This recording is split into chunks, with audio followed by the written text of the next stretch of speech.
Welcome to the first episode of our mini-series on Daredevil, the Man Without Fear.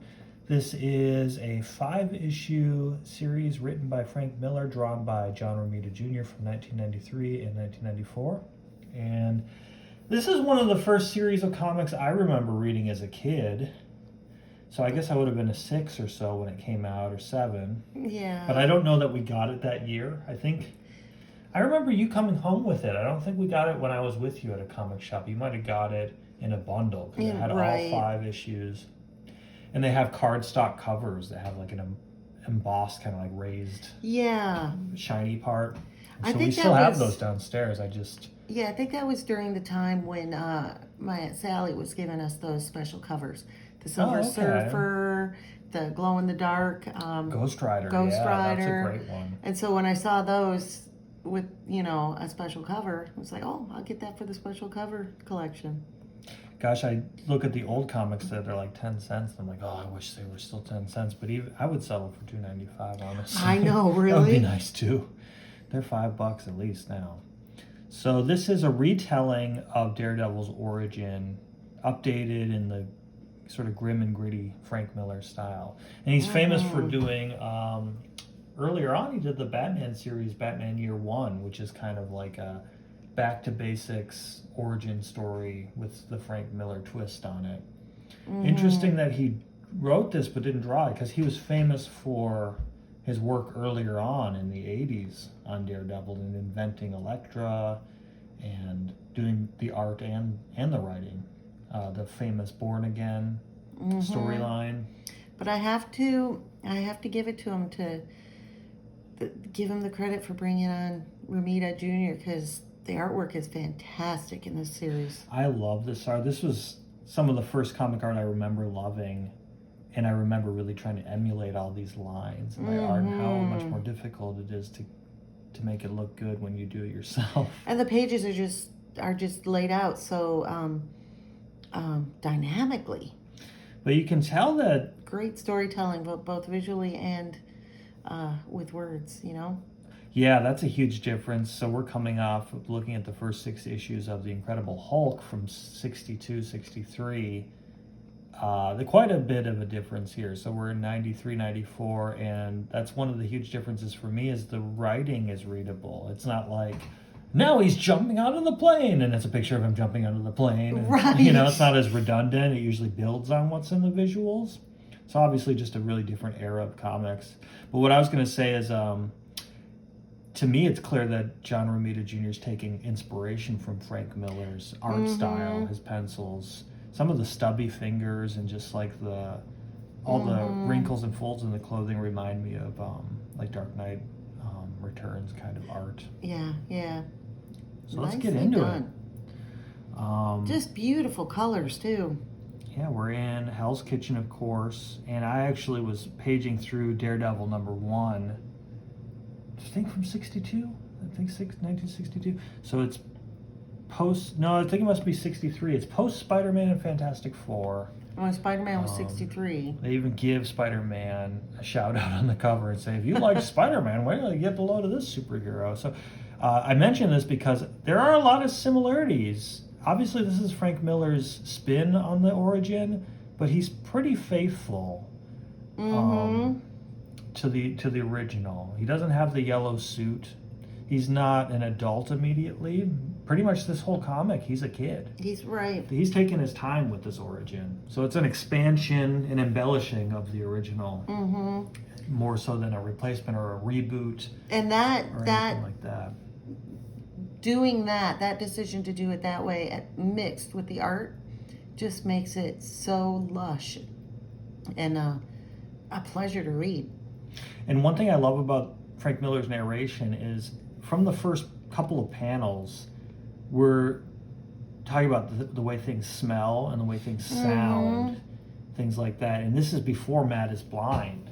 So famously, Daredevil, if you don't know anything about him, is he was struck blind in a chemical traffic accident spill sort of thing. And so it's kind of foreshadowing. Those are going to be the only senses he really perceives soon enough. And it also establishes on this first splash page that he has a taste for mischief.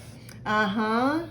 He's very sneaky. He says, if you want to get up to mischief, you have to be sneaky if you don't want to get yelled at. And Matt is very, very sneaky. So this cop is kind of hassling these kids. Officer Leibowitz is doing what he always does. He's taking the fun out of everything. And, like they do. They broke this fire hydrant. They're playing in it. He's just an old blowhead. You got to round up the pack of them, he says. And a nightstick. This is a nice rationale because I remember we were paging through the first original issue of Daredevil, and the Billy Club kind of thing is taking inspiration from the blind man's cane. He has a curved cane. He's that would actually make a pretty good weapon for my devil disguise. This is kind of giving it a more practical, like maybe the first time he really had a physical confrontation, that was his weapon of circumstance because it was a cop's. Right. This is a great sequence. So he snatches it off in his skateboard. Those blue eyes. Mm-hmm. That cool sharp turn he takes. The cop's exhausted. He's just sweating. Oh, I could use another donut. Imagine you're an adult kid adult cop, and a kid takes your weapon and runs off on a skateboard, and you can't catch him. You're like, I'm not very good at this job. I love the whited out eyes. Yes. There. Makes him look like a little ghost. And one of my favorite panels is this one climbing. Yeah. I like he's got the weird white circle over one eye detail. It almost looks like interesting. like Bullseye's costume, or like a little shout out to that design. A little irony there that one of his biggest foes has a similar get up with that face covering mask. Love the little. It's almost like his hair is like little French fries, like skinny French, like they're like little sticks. The clumps texture is of nice. Yeah. And here's more of that smell. A place that smells of sawdust and old sweat. The gym. It's his favorite place to hang out at night. The gym still carries the smells. So this gym is past its prime, but he can hear the echoes of past glory. He says you can almost hear the crowd cheering on their champion, battling Jack Murdoch. So the idea that his dad is a boxer, kind of past his prime, involved with organized crime, the Fixer is the villain. That's all true to this first appearance. Right. It kind of takes a more sinister, detailed. Well, this is right before he turns to crime.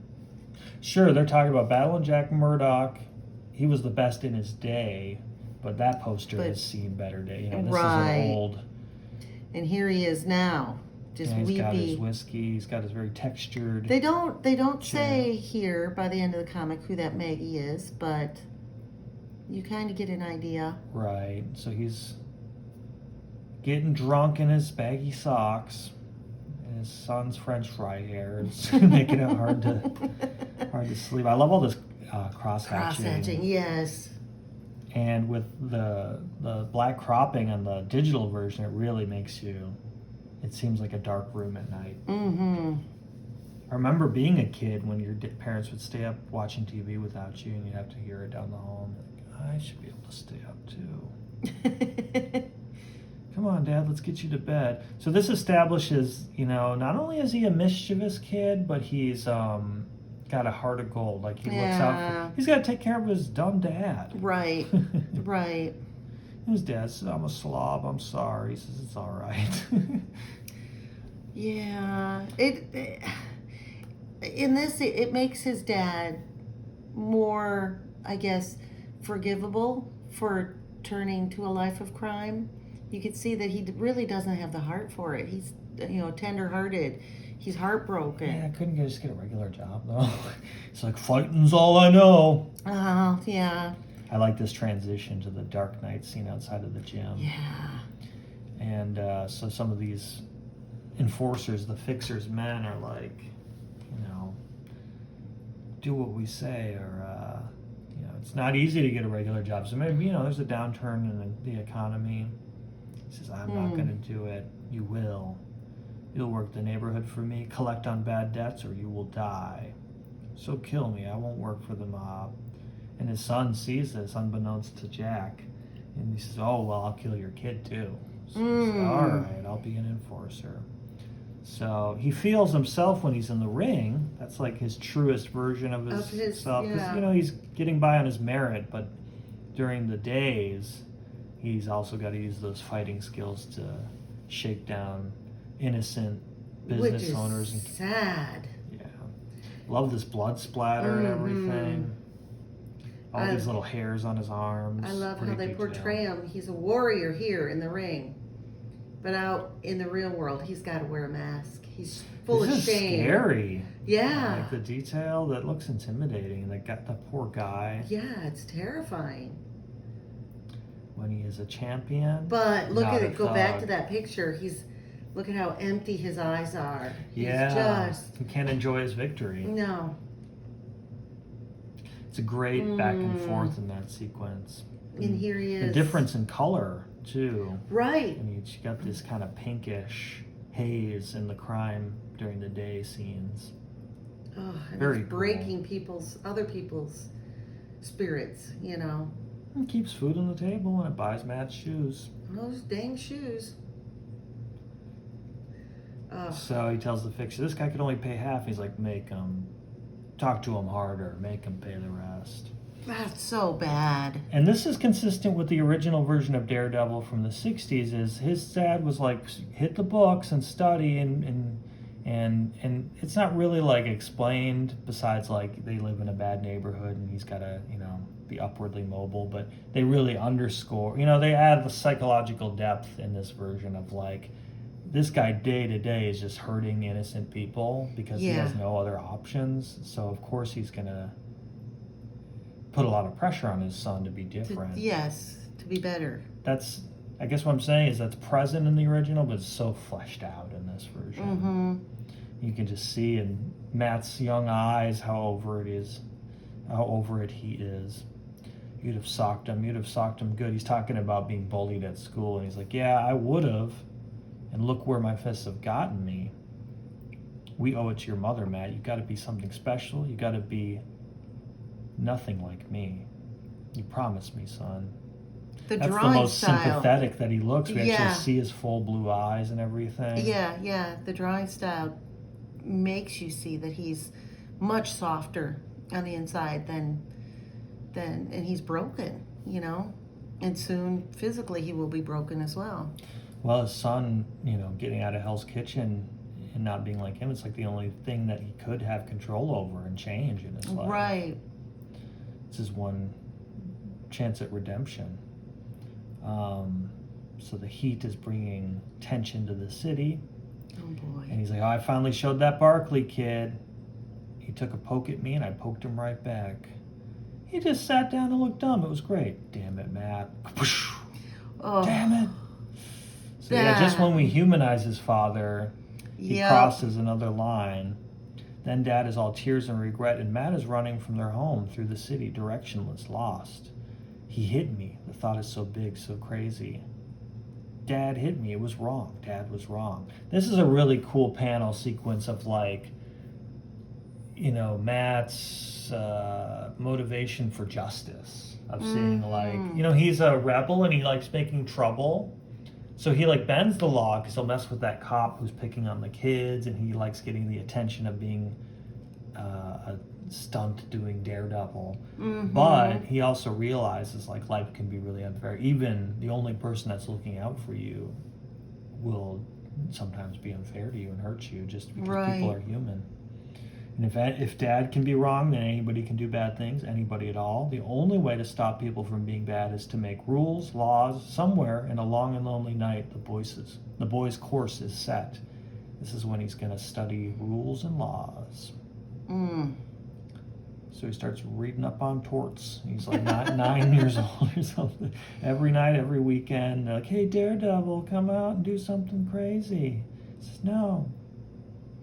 Boy. And he even throws his fights, which will be a parallel to his dad later on. Recess becomes purgatory, but Matt does not fight. He obeys the rules, and still they chant, Daredevil, Daredevil.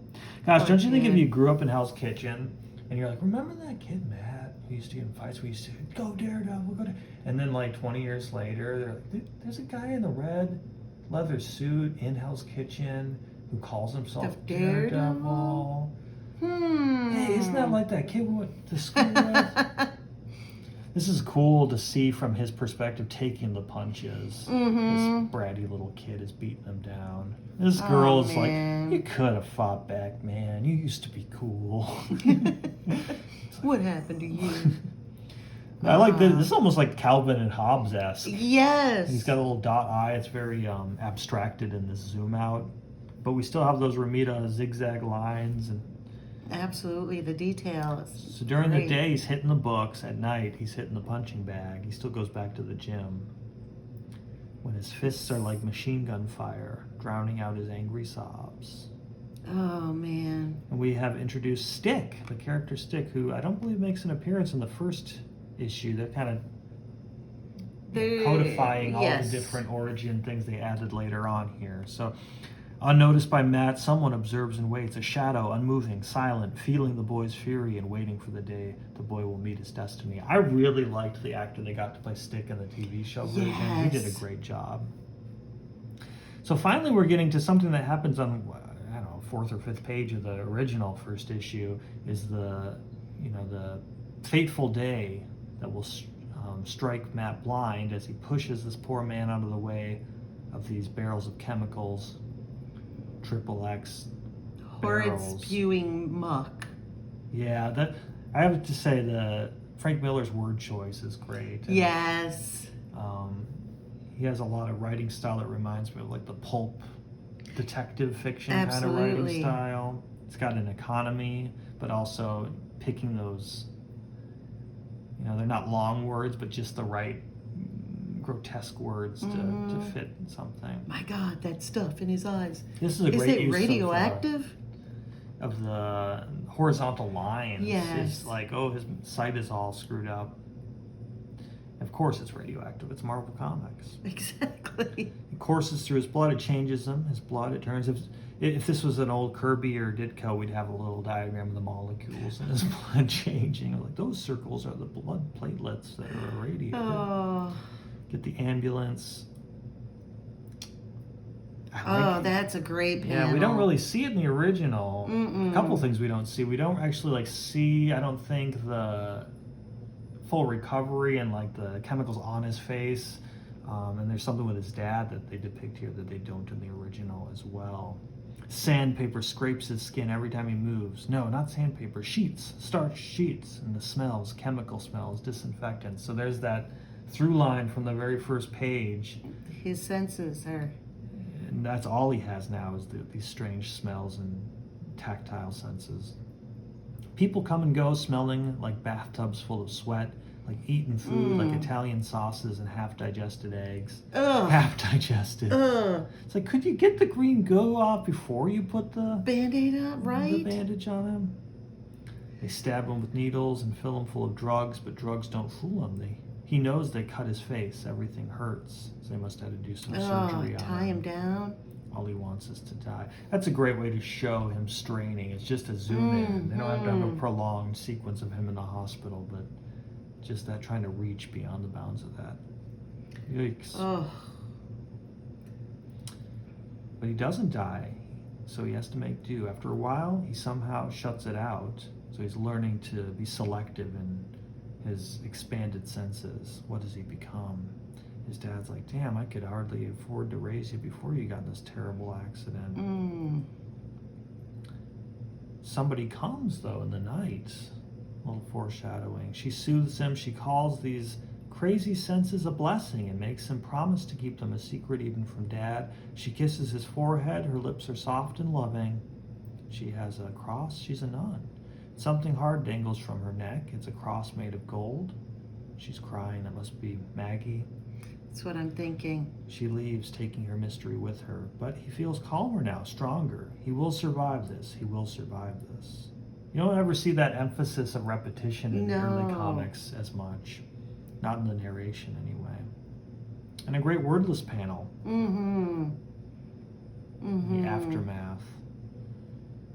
Matt listens to a pair of alley cats trading hisses 6 blocks away. He follows a lover's quarrel in a crowded restaurant, isolating the voices, not missing a word. So it's kind of like how he would observe the city from the very first panel from his fire escape, but now it's like happening blocks away. Oh, right. Well, he's radioactive now. None of this drowns out the voices behind him. Ooh. I know. You really feel for him with those bandages on his eyes like Oh, that. and to be sitting out there. So the chemical people are saying, we're not responsible for the crash. And, we're going to tell everybody you're involved with the fixer if you try to press charges or get any sort of settlement. Oh, no this. justice whatsoever. I know. It reinforces his hunger for justice, for the law, his attraction to the law. Everybody wants to help him cross the street, but there's no pity in the man who trails him. Who hides in the shadows. One of my favorite panels is this close-up of Stick for the first time. He's not impressed. No pity, no mercy, only cold, clear purpose. And now the time has come to see what Matt Murdock is made of. That night in the gyms. So, I guess Stick was keeping an eye on him even before the accident. What does he know? Like, how did he know this? Because he was in the gym, right? It used to be Matt's favorite place, but now it's filled with cries and frustration, tearful fury, and low sobs that speak of defeat. He can't see. He can't see. He's useless. Quit feeling sorry for yourself. Get up. Here comes the tough love. He calls himself Stick. And once he starts talking, he doesn't stop. He takes Matt to a dirty, dusty basement. I was born blind, kid, on the street, and I made my way, so don't give with any more belly aching, or I'll flatten you. Oh. That's exactly how they represented him in the Netflix series. Yeah, they did. They nailed him. They must have drawn inspiration from this. He's going to make him into a warrior, but he's too emotional. He's still a kid. And he alludes, I'm going to need all the help I can get, that there's some battle that's looming that he needs to enlist blind children to be in. Right. No questions. Hold out your hand. Concentrate. And this is where he's, this is cool. He's teaching Matt to feel through the air the dimensions of the room. He says there's no wind even. Shut up. Concentrate. The air's filling the room. One wall's closer than the other. Feel it. Now the other wall. Feel it. Concentrate. Concentrate. But there's nothing there. Do you feel this? Oh, man. He's just like his damn dad. Man. Ow, that hurt. Smack! Ooh. Knock it off! Matt swings his cane, strikes nothing. Again. Thunk. Gosh. And a whisper of movement, a shape formed by air. Tuck. Maybe tough love does work sometimes. Just, if a blind kid can't see, hit him with a stick until he deflects it. He'll get over it. Oh, How'd I do that? Harsh. So you're out of kindergarten, don't get cocky. So he doesn't even really grasp how he's doing what he's doing. It was just like a total reaction, total spur of the moment thing. Months fall away. Hints of a new world play at Matt's mind. In the gruff, unforgiving voice of his teacher, Matt finds hope. He's like, okay, you did kindergarten, now first grade is shooting bows and arrows. Blind bows and arrows. And he brings up, a good point. He's like, what are a couple blind guys supposed to do with a bow? And Stick's like, this. Gets his bow. He gets his bullseye with the bow. Now it's your turn. And they really prolong this. This is a great callback, though. We read this comic a long time ago with the monster on the cover, where he's trying to regain his radar senses. And that's also a Frank Miller comic from the 80s. So he shoots out the window. He's way off. No good. Go again. And again. And again. And again. Until Matt's knees wobble and red-hot pain streaks from shoulder to elbow to wrist. Again. Spack. Again. Spack. Again. They're really drawing it out. That repetition. Yeah, they are. Spack. Until the dust of the old basement fills his chest with fire. Until his blind eyes cry with the effort. Until Matt no longer cares. And then, it's like when you're trying to catch that really hard Pokemon. And you're like, fuck this. And then you throw him a time and he gets in the ball. And okay, I just had to lose all hope. That's exactly it. I did it. I could feel it. I can feel everything. Ow. He gets a reward of a stick on the head. That's why they call me Stick. It's my teaching style, is Stick. I love the little sweat. The concentration. Wow. And then he gets a bullseye, and he splits the bullseye. I like that he studies so hard. He's got books all around him in bed. Boy. Night after night, Jack Murdoch finds his son asleep, exhausted, a fine boy, he thinks, studying like a demon. It's a good choice of words. Yep. But his studies are mostly about archery and stick wielding. This is a cool sequence. I love this. Yeah. They dance unseen. That's a great so cool. panel. Very Ninja Turtles or very Batman. You know, a lot of times people liken Daredevil to Marvel's Batman, but I don't know. I think you have to be a little more brave to. It's a lazy comparison, I think. Yeah, to be out on a roof like that. Yeah, to be a blind poor kid from Hell's Kitchen versus a billionaire who has his sight. Yeah. And every other sense. So we see Jack is training. He's set for a bout at Madison Square Garden. Feels young. He's feeling good, even though he's sold his soul. And the fixer pulls up, and he's like, "You think you've been winning?" This is actually consistent with the 60s version. He's like, "I've been setting up all the matches, and now it's your turn to take a fall. And, you know, the usual applies. I'll kill you, kill your kid, etc., etc. See you later." That kind of thing. Horrible. So we zoom ahead to that bout, and they're reminding him, "Okay, you've made it look convincing. Now just take a hit and stay down." But he's like, "My boy's out there. I got to show him it's worth standing up, that I'm not a quitter." His dad may be a loser, but he's no quitter. Yeah, exactly. Ugh. In the 60s version, he's like, "I can tell what's happening, even though I'm blind, by hearing really hard," or something like that. They have to over-explain it. It's a new idea. This is, 3 decades later, they've kind of figured really some things established the lore of Daredevil. They can be a little quicker with it, I guess. Great, all the photography and the lights and everything. It's kind of like a mask. How the lights are. I didn't notice that. That's cool. Fud. Oh, man. Crack. Man. So he wins. The fixer's like, "Well, you know what to do." He doesn't lay down. He's strangely calm. He's ready for what's coming. I love this rain. He's been ready for years, He's in the bottle. What about his son? Why can't Stick help him? Like, Stick's been watching Matt since before the accident, work out in the gym, and be like, "You know what? Maybe instead of enlisting him in my war against evil, I'll give him $10 so he can buy lunch or something, or I'll help his dad find a real job or something. I know you're there. Get it over with." So in the original, they cut away. He's like going to a subway, and they cut away, and there's a gunshot, and it's implied that he's killed. It's brutal in this one. This is horrible. They take their time until the sounds are wet, and the pulpy thing that was once a man sags, not feeling it. That's some very Sin City. Frank Miller also did that noir series, Sin City. That's very Sin City description style. Murdoch still stares on, unconscious, beyond caring. At the end, though, through the blood, toothless, he throws the fixer a young man's grin. And at the end, it's a mercy. Boy, his face is all lumped. Yeah. It's like a mask is falling off his bones. It's so gross. That's brutal. Yeah, that's gory. Gosh, why'd you make me read this when I was 6? Blam. So that's the end of the first installment. No Daredevil to be seen, yellow costume or red, even though the yellow was the original. He's not even an adult yet. He's still in school. He's still a kid.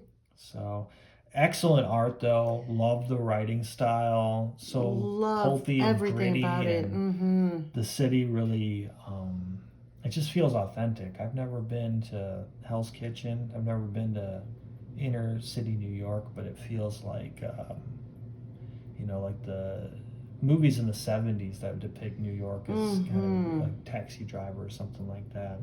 Seems to draw inspiration from. So if you enjoyed watching this, give us a like and subscribe, and you can count on us covering the next 4. So this is a 5-issue mini-series. We're going to be on this for a few weeks. So stay tuned. I guess as a sneak preview, Elektra's going to make an appearance in the next one. Another Frank Miller invention that was not in the original canon. So if you enjoyed this, give us a like, and maybe tell us what series you'd like to see in the future. And thanks for watching.